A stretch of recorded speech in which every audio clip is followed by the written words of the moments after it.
ہائمہ نے ضد کی، جاؤ نا بشیر پلیز نا۔ بشیر نے کہا جان نہیں، میری ضد نہ کرو، لیکن محبت کے سامنے ہار گیا۔ بازار گیا، چکن لایا، گھر آ رہا تھا کہ بائک سلپ ہوئی اور گر گیا۔ کیچڑ سے سارا منہ گندا ہو گیا، کپڑے گندے ہو گئے۔ گھر آیا، ہائمہ نے دیکھا، زور زور سے ہنسنے لگی۔ ہائے میرے پاگل، یہ کیا بن کر آ گئے؟ بشیر ہانپتا کانپتا، ہونٹ کانپ رہے تھے۔ ہائمہ نے پاس آ کر پائپ سے پانی ڈالا، اس کا چہرہ صاف کیا، اسے پاس بٹھایا، ٹاول سے اسے خشک کیا۔ بشیر چھینکنے لگا۔ ہائمہ مسکرا رہی تھی، کوئی حال نہیں بشیر تمہارا بھی؟ بشیر نے کہا بہت ظالم بیوی ہو تم ہائمہ۔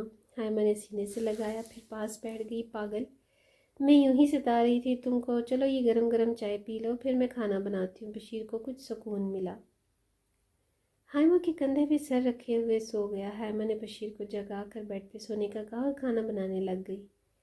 ہائمہ بہت خوش تھی، اتنی محبت کرنے والا ہمسفر ملا ہے۔ وقت گزرتا گیا، محبت یوں ہی پروان چڑھتی رہی۔ ہائمہ نے ایک دن کہا بشیر جانتے ہو آج ہمارے لیے بہت خوشی کا دن ہے؟ بشیر نے کہا ہائمہ تمہاری آنکھیں بتا رہی ہیں کچھ بہت اچھا ہے۔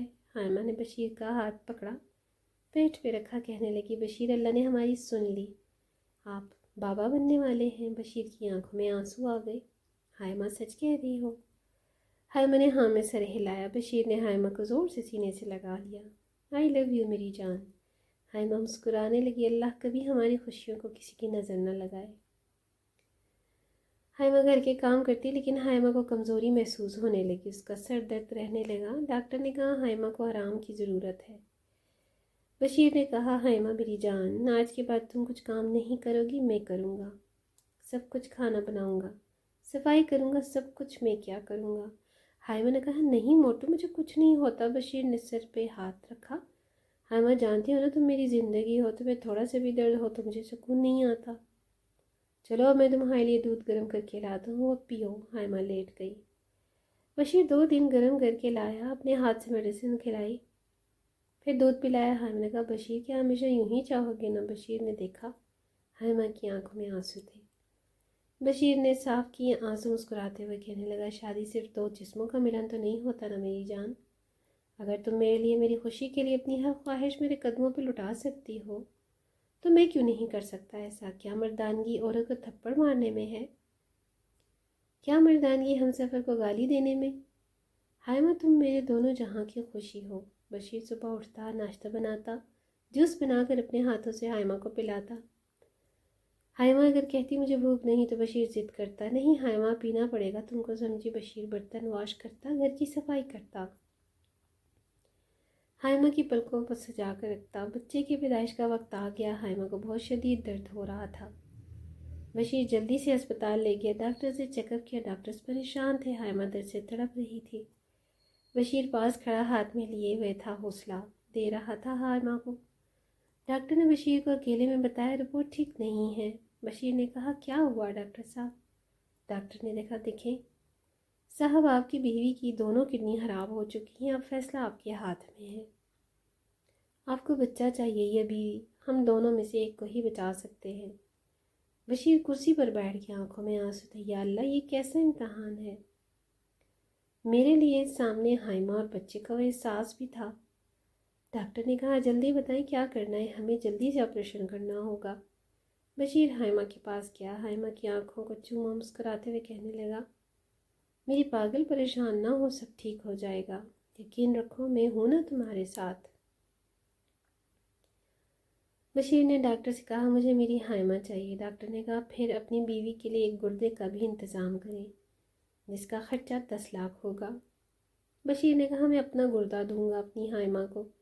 ہائمہ موت سے لڑ رہی تھی، یہاں ہم سفر کا ساتھ تھا، یہاں ایک سچی محبت کا امتحان تھا۔ ڈاکٹرز نے 4 گھنٹے کا آپریشن کیا، ہائمہ موت سے لڑتی رہی، ادھر بشیر کا بھی آپریشن چل رہا تھا۔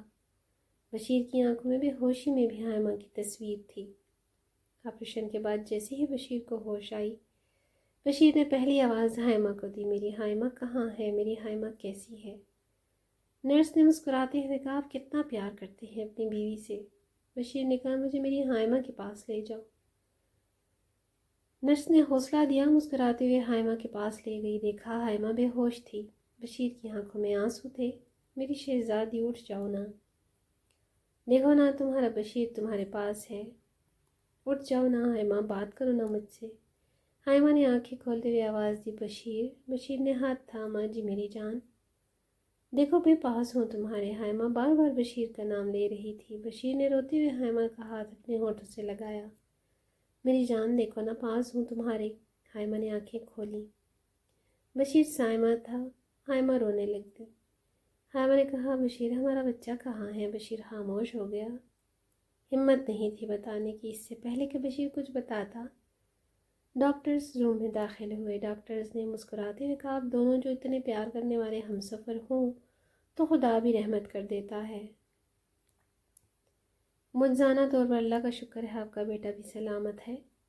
اللہ نے آپ کو بیٹا عطا کیا ہے۔ بشیر کی خوشی کی انتہا نہ رہی۔ بچے کو گود میں اٹھایا، چومنے لگا، خدا کا شکر ادا کرنے لگا۔ حائمہ کو جب پتہ چلا ساری بات کا تو رونے لگی۔ بشیر، اتنی محبت، اتنی چاہت، پاگل، مرنے دیتے مجھے۔ بشیر نے ہونٹ پر انگلی رکھی۔ حائمہ تیرے بنا بشیر کی کیا زندگی؟ حائمہ نے بشیر کو سینے سے لگایا۔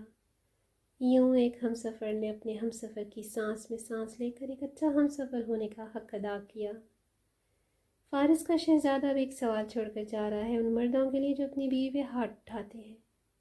وہ مرد جو بیوی کو گالی دیتے ہیں، وہ مرد جو انا میں طلاق طلاق دے کر بول کر اپنی ہم سفر کے منہ پہ اپنی گندی مردانگی تھوکتے ہیں۔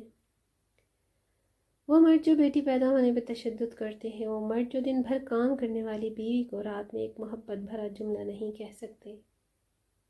وہ مرد جو سمجھتے ہیں بیوی ایک غلام ہے۔ بن جاؤ نا بشیر کی طرح، خدا کی قسم، فارس ضمانت دیتا ہے زندگی جنت بن جائے گی۔ از قلم شہزادہ فارس۔